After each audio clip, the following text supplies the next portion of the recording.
La plupart des gens pensent que la discipline est une question d'habitude.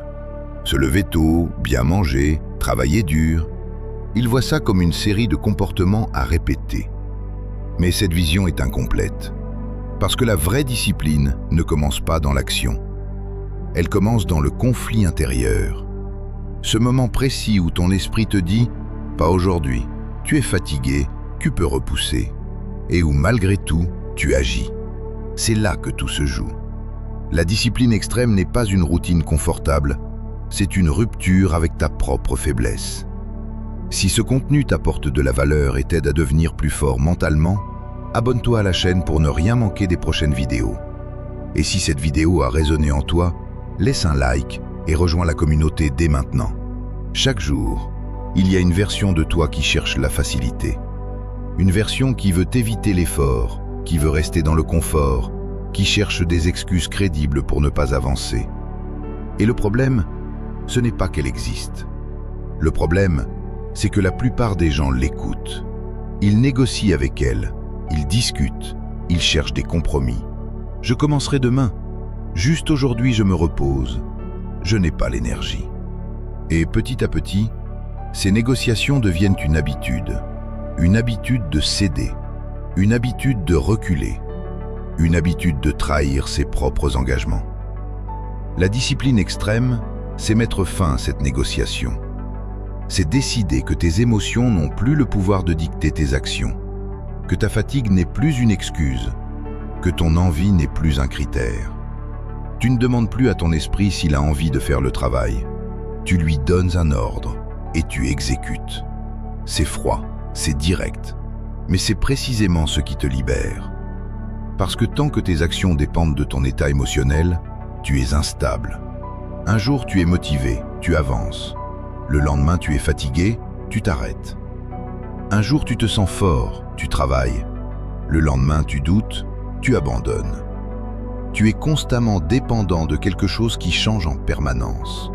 Et dans ces conditions, il est impossible de construire quelque chose de solide. Mais imagine un instant que tes actions ne dépendent plus de ça. Imagine que peu importe ton humeur, ton niveau d'énergie, ton envie, tu fais ce qui doit être fait, sans débat, sans excuse, sans délai. Tu deviens constant. Et cette constance est une arme que très peu de gens possèdent. C'est là que commence la vraie liberté. Une liberté différente de celle que la plupart des gens recherchent.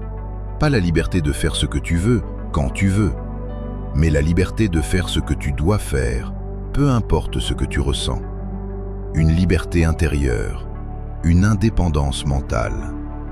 Parce que tu n'es plus contrôlé par tes impulsions, ni par tes émotions, ni par ton confort. Beaucoup de gens veulent réussir, mais peu sont prêts à affronter ce niveau de discipline. Parce que cela demande de regarder une vérité simple. Ton principal obstacle, ce n'est pas le monde extérieur, c'est toi.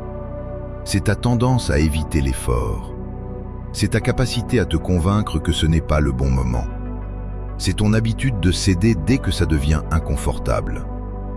La discipline extrême, c'est accepter ce combat.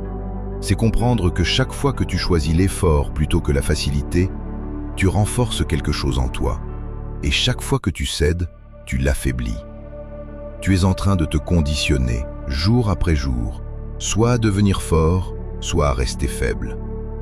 Et ce conditionnement est invisible au début. Il ne se voit pas en une journée, mais il s'accumule, lentement, silencieusement, jusqu'au moment où il devient évident. Soit tu es quelqu'un qui agit quoi qu'il arrive, soit tu es quelqu'un qui attend de se sentir prêt. La majorité attend. Elle attend la motivation, l'inspiration, le bon moment.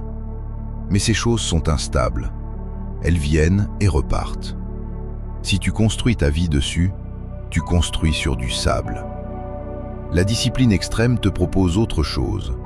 Construire sur quelque chose de solide, sur une décision. Une décision simple. Je fais ce qui doit être fait, quoi qu'il arrive. Cela ne veut pas dire que tu ne ressens plus rien.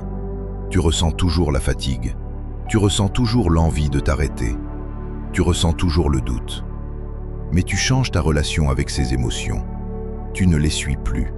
tu les observes, tu les reconnais, et tu agis quand même. C'est ça, dominer son esprit. Ce n'est pas supprimer les pensées négatives, c'est refuser de leur obéir. C'est comprendre que ton cerveau est programmé pour éviter l'effort, pour chercher le confort, pour économiser de l'énergie.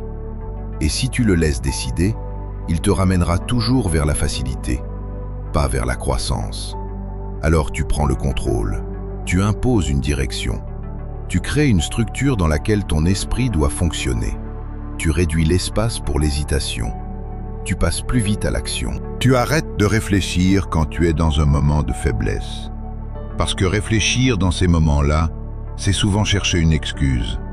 Avec le temps, quelque chose change. Ce qui était difficile devient normal. Ce qui demandait un effort devient automatique. Tu n'as plus besoin de te motiver. Tu fonctionnes, tu avances, tu exécutes.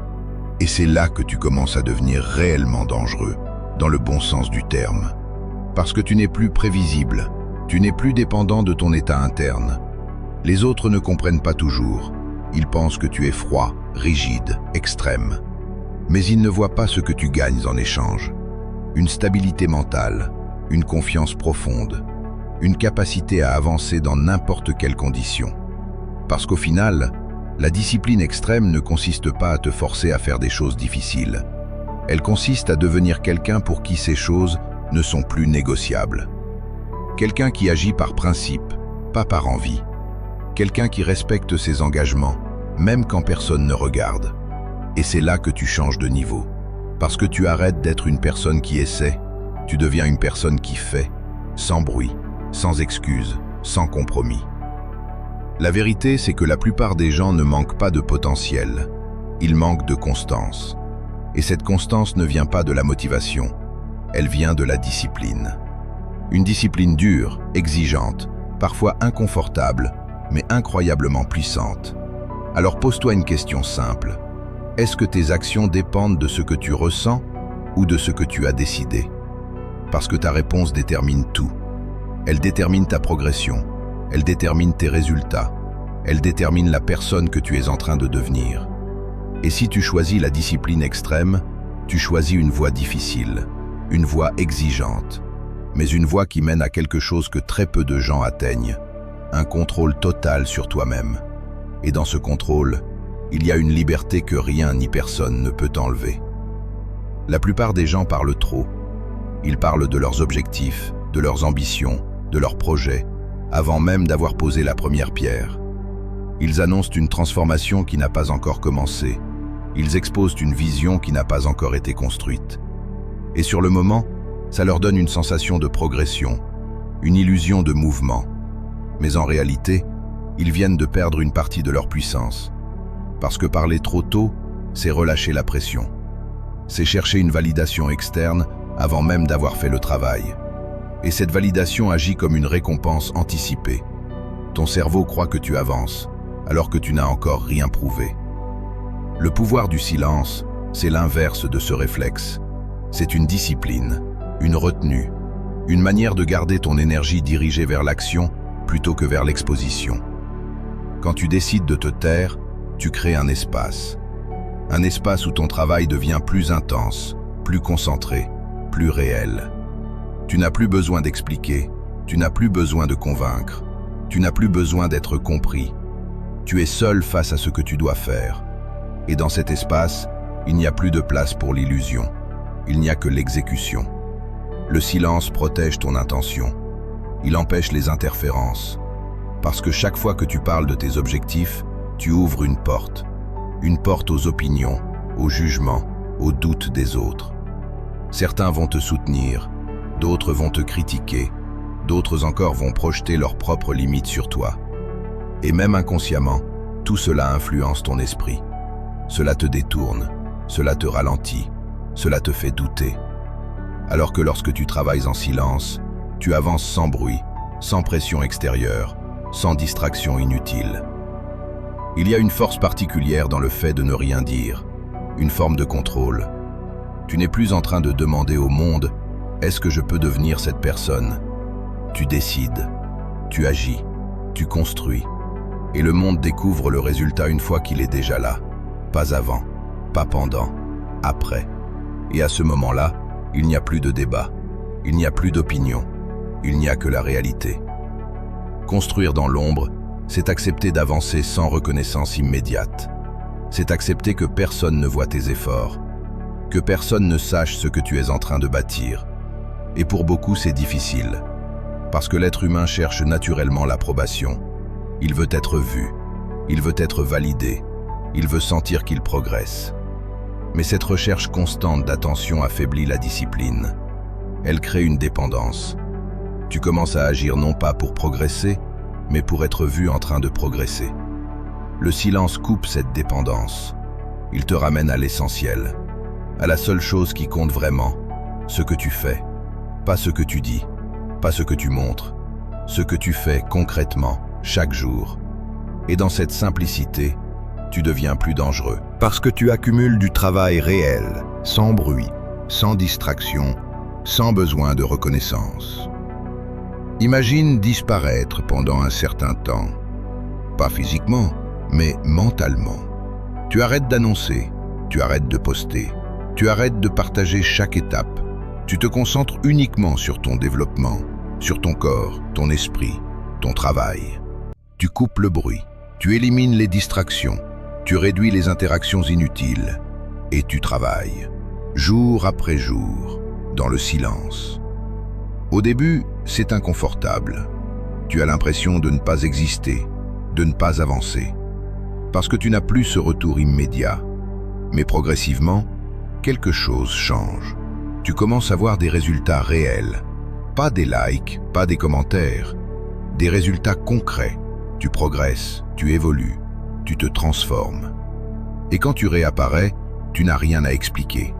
Tu n'as pas besoin de dire « j'ai changé », les gens le voient. Dans ta manière de parler, dans ta posture, dans ton énergie. Il y a une différence, une présence, une solidité. Et cette différence vient du fait que tu as construit quelque chose de réel, loin du regard des autres. Le silence crée aussi une forme de mystère, et le mystère attire. Quand tu ne montres pas tout, quand tu ne dis pas tout, les gens se posent des questions, ils observent, ils essaient de comprendre. Et cette dynamique te donne un avantage, parce que tu n'es plus prévisible, tu n'es plus exposé. Tu contrôles ce que tu montres et quand tu le montres. Mais ce pouvoir ne vient pas seulement de l'image, il vient surtout de ce que le silence fait à l'intérieur de toi. Il renforce ta concentration, il développe ta discipline, il t'apprend à avancer sans récompense immédiate. Il t'oblige à te confronter à toi-même, sans distraction, sans fuite. Dans ce silence, tu fais des erreurs, tu ajustes, tu apprends. Et personne ne te regarde, personne ne te juge. Tu progresses à ton rythme, tu construis une base solide. Et c'est cette base qui fait la différence sur le long terme. Parler est facile, construire est difficile. Et la plupart des gens préfèrent parler, parce que parler donne l'impression d'avancer sans demander d'efforts réels. Mais ceux qui choisissent le silence prennent un chemin différent, un chemin plus exigeant, mais beaucoup plus puissant. Moins tu annonces, plus tu deviens dangereux, parce que tu remplaces les mots par des actions, tu remplaces les intentions par des résultats, tu remplaces la validation par la maîtrise. Et dans ce processus, tu développes quelque chose de rare, une crédibilité silencieuse. Tu n'as plus besoin de convaincre, tu n'as plus besoin de prouver par des mots. Ton travail parle pour toi, et il parle plus fort que n'importe quelle explication. Alors pose-toi une question simple. Est-ce que tu veux être quelqu'un qui parle de ses objectifs ou quelqu'un qui les réalise? Parce que tu ne peux pas faire les deux au même niveau. À un moment, tu dois choisir. Choisir entre l'exposition et la construction, entre le bruit et le silence. Et si tu choisis le silence, tu choisis une voie différente, une voie plus discrète, mais beaucoup plus efficace. Une voie où tu construis sans distraction, où tu progresses sans dépendance, où tu te transformes sans avoir besoin d'être vu. Parce qu'au final, ce ne sont pas tes mots qui comptent, ce sont tes résultats. Et les résultats, eux, n'ont pas besoin de parler. La plupart des gens passent leur vie à essayer de fuir leurs émotions. Ils veulent éviter la douleur, contourner la frustration, ignorer le rejet, anesthésier le stress. Dès que quelque chose devient inconfortable, ils cherchent une sortie, une distraction, une excuse, un report. Et sur le moment, ça fonctionne. La tension diminue, l'inconfort disparaît. Mais ce qu'ils ne voient pas, c'est le prix qu'ils paient. Ils deviennent faibles face à leurs propres états internes. Ils deviennent dépendants du confort. Et dans un monde où la progression exige de l'inconfort, cette dépendance les bloque. L'alchimie émotionnelle, c'est une approche complètement différente. Ce n'est pas fuir tes émotions, ce n'est pas les supprimer, ce n'est pas faire semblant qu'elles n'existent pas. C'est les regarder en face et les transformer. C'est comprendre que chaque émotion que tu ressens contient une énergie brute, une énergie que tu peux soit gaspiller, soit canaliser. La fatigue, la frustration, la colère, le rejet, tout cela peut devenir un carburant puissant si tu sais l'utiliser. Prenons la fatigue. Pour la plupart des gens, la fatigue est un signal d'arrêt. Je suis fatigué, donc je ne fais rien. Et parfois, oui, le repos est nécessaire. Mais souvent, la fatigue est aussi une résistance mentale, une barrière que ton esprit crée pour te ramener vers le confort. Et c'est là que l'alchimie commence. Au lieu de voir la fatigue comme une raison d'arrêter, tu la vois comme une opportunité de renforcer ta discipline. Tu ressens la fatigue, mais tu avances quand même. Tu ne la nies pas. Tu ne luttes pas contre elle. Tu agis avec elle. La frustration fonctionne de la même manière. Elle apparaît quand les choses ne se passent pas comme prévu, quand les résultats tardent, quand les efforts ne sont pas récompensés immédiatement, quand le monde ne répond pas comme tu l'espérais. La réaction classique, c'est de se décourager, de ralentir, d'abandonner. Mais si tu changes de perspective, la frustration devient un signal, un indicateur. Elle te montre que quelque chose doit être ajusté. Elle te pousse à réfléchir différemment, à améliorer ton approche, à devenir plus précis. Le rejet est encore plus puissant. Être rejeté, ignoré, critiqué, ça touche directement ton ego. Ça fait mal. Et beaucoup de gens s'arrêtent là. Ils prennent ce rejet comme une preuve qu'ils ne sont pas à la hauteur. Ils reculent. Ils évitent de réessayer. Mais dans une logique d'alchimie émotionnelle, le rejet devient un levier. Il te pousse à t'améliorer, à devenir meilleur, à affiner ton message, ton produit, ta manière d'agir. Il te force à grandir. Ce qui change tout, ce n'est pas l'émotion elle-même.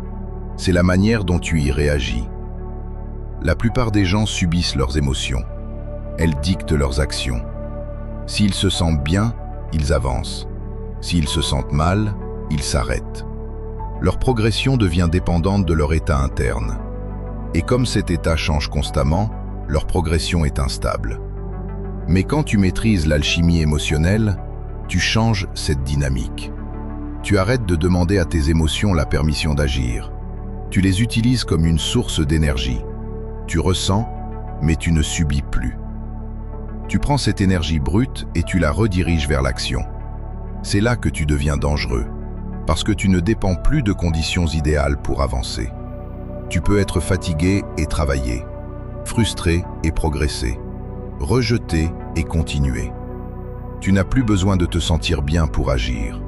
Et cette indépendance est extrêmement rare. Imagine quelqu'un qui ne travaille que quand il est motivé. Il va avancer certains jours, puis s'arrêter pendant d'autres. Son rythme est irrégulier, ses résultats aussi. Maintenant, imagine quelqu'un qui agit même quand il n'en a pas envie, qui utilise sa fatigue comme un test, sa frustration comme un guide, son rejet comme un moteur. Cette personne avance tous les jours, sans interruption, sans dépendance. Sur le long terme, la différence est énorme. L'alchimie émotionnelle, c'est aussi une question de perception. Tu changes le sens que tu donnes à tes émotions. Au lieu de voir la douleur comme quelque chose à éviter, tu la vois comme une partie du processus. Quelque chose de normal, de nécessaire même. Parce que toute progression implique une forme de tension, une forme d'inconfort. Quand tu acceptes ça, tu arrêtes de fuir. Tu restes, tu traverses, tu avances. Il y a aussi une dimension plus profonde. Les émotions que tu ressens sont souvent liées à tes attentes. Tu es frustré parce que tu voulais un résultat rapide. Tu es déçu parce que tu attendais une reconnaissance. Tu es en colère parce que la réalité ne correspond pas à ton idéal. L'alchimie consiste aussi à ajuster ces attentes, à revenir à ce que tu contrôles, à te concentrer sur tes actions, pas sur les résultats immédiats. Cela te donne une stabilité, une capacité à rester constant, même quand les émotions varient. Tu n'es plus emporté par chaque vague, tu restes ancré. Avec le temps, cette pratique transforme ton identité. Tu n'es plus quelqu'un qui évite la difficulté, tu deviens quelqu'un qui l'utilise. Tu développes une confiance différente, pas une confiance basée sur des résultats passés, mais sur ta capacité à agir dans n'importe quelle situation. Et cette confiance est solide, parce qu'elle repose sur une réalité. Tu sais que peu importe ce que tu ressens, tu peux avancer. C'est ça la vraie force. Tu ne deviens pas insensible, tu deviens maître de ton énergie. Tu ne combats pas tes émotions, tu les exploites. Tu ne cherches plus à te sentir bien avant d'agir. Tu agis, et ensuite tu laisses tes émotions suivre. Et dans ce processus, tu prends un avantage énorme sur la majorité des gens. Parce que pendant qu'ils cherchent à éviter la douleur, toi tu la transformes en puissance. Alors la prochaine fois que tu ressens de la fatigue, de la frustration ou du rejet, ne cherche pas à t'en débarrasser immédiatement. Regarde cette émotion, analyse-la et demande-toi, comment puis-je utiliser cette énergie pour avancer? Parce qu'au final, tes émotions ne sont pas le problème. Elles sont une ressource. Et une fois que tu apprends à les transformer, tu deviens pratiquement inarrêtable. La plupart des gens ont peur du silence. Pas du bruit extérieur, mais du silence intérieur. Ce moment où il n'y a plus de distraction, plus de notifications, plus de conversations pour remplir le vide. Alors ils fuient. Ils remplissent chaque instant avec du contenu, des échanges, du mouvement. Ils restent entourés, connectés, stimulés en permanence. Mais derrière cette agitation, il y a une vérité qu'ils évitent. Tant qu'ils sont dans le bruit, ils ne se confrontent jamais à eux-mêmes. Et sans cette confrontation, il n'y a pas de transformation. L'isolement stratégique, ce n'est pas se couper du monde par faiblesse, ce n'est pas fuir les autres. C'est choisir consciemment de créer un espace où tu peux te reconstruire. Un espace où ton attention n'est plus fragmentée, où ton énergie n'est plus dispersée, où ton esprit peut enfin se concentrer sur ce qui compte vraiment. Parce que chaque distraction a un coût, chaque interruption brise ton élan. Chaque relation toxique consomme une partie de ta clarté mentale. Et accumulées, ces petites pertes deviennent un frein énorme. Quand tu entres dans l'isolement stratégique, tu changes de dynamique. Tu reprends le contrôle de ton environnement. Tu choisis ce que tu laisses entrer dans ton esprit. Tu réduis le bruit, tu coupes les influences inutiles. Tu t'éloignes de ceux qui tirent ton énergie vers le bas, pas par arrogance, mais par exigence. Parce que tu comprends que ton évolution dépend de ce que tu tolères. Au début, c'est inconfortable. Le silence révèle des choses que tu évitais, des doutes, des peurs, des vérités. Sans distraction, tu ne peux plus fuir, tu dois faire face. Mais c'est précisément là que la transformation commence. Dans cet espace brut, sans filtre, tu clarifies ta vision. Tu comprends ce que tu veux vraiment. Tu identifies ce qui doit changer. Et surtout, tu passes à l'action. Parce que l'isolement n'est pas un refuge, c'est un laboratoire. Un endroit où tu travailles sans être observé, sans être influencé, sans chercher à impressionner. Tu construis des compétences réelles. Tu développes une discipline silencieuse. Tu avances, jour après jour, sans bruit, sans validation. Pendant que d'autres cherchent l'attention, toi tu accumules du progrès. Pendant qu'ils comparent, tu construis. Et cette différence, au début invisible, devient évidente avec le temps. Parce que l'isolement bien utilisé accélère tout. Ta concentration augmente, ta clarté s'améliore, tes décisions deviennent plus précises. Il y a aussi une force particulière qui naît de la solitude, une indépendance. Tu n'as plus besoin d'être entouré pour te sentir bien. Tu n'as plus besoin d'approbation pour avancer. tu deviens complet par toi-même. Et paradoxalement, c'est ce qui te rend plus fort face au monde. Parce que tu n'es plus dépendant de lui. Beaucoup confondent isolement et solitude subie. Mais ici, il s'agit d'un choix. Un choix stratégique. Tu t'isoles pour grandir, pas pour fuir. Tu réduis le bruit pour mieux entendre l'essentiel. Tu t'éloignes pour revenir plus fort. Et quand tu reviens, quelque chose a changé. Tu es plus calme, plus clair, plus solide. Tu n'as pas besoin de parler de ce que tu as fait. Ça se voit, dans ta présence, dans ta manière d'agir, dans ton niveau d'exigence. Parce qu'au final, l'isolement n'est pas une faiblesse. C'est un accélérateur, un outil que peu de gens osent utiliser. Mais ceux qui l'embrassent découvrent une chose simple. C'est loin du bruit que tu construis le plus de puissance. La majorité des gens vivent en réaction. Ils s'adaptent aux circonstances, trouvent des excuses, justifient leur retard, leurs échecs, leur manque de constance. Mais le jour où tu adoptes la responsabilité totale, tout change. Tu arrêtes de blâmer l'extérieur.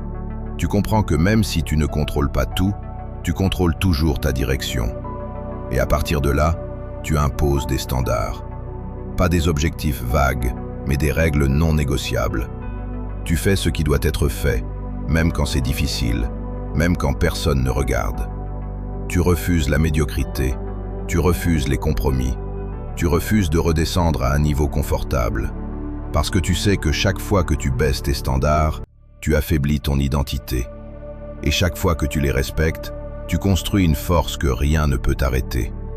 Discipline et exigence deviennent ton socle. C'est ainsi que tu gagnes le respect, que tu développes une vraie puissance et que tu construis des résultats durables. Maintenant, applique ça concrètement. Fixe 3 standards non négociables dès aujourd'hui, élimine une excuse que tu répètes souvent et passe immédiatement à l'action sans attendre le bon moment. Si tu es prêt à vivre selon ces règles, écris en commentaire « Je deviens inarrêtable ». Et si tu veux continuer à développer cet état d'esprit, abonne-toi, parce que ce n'est que le début.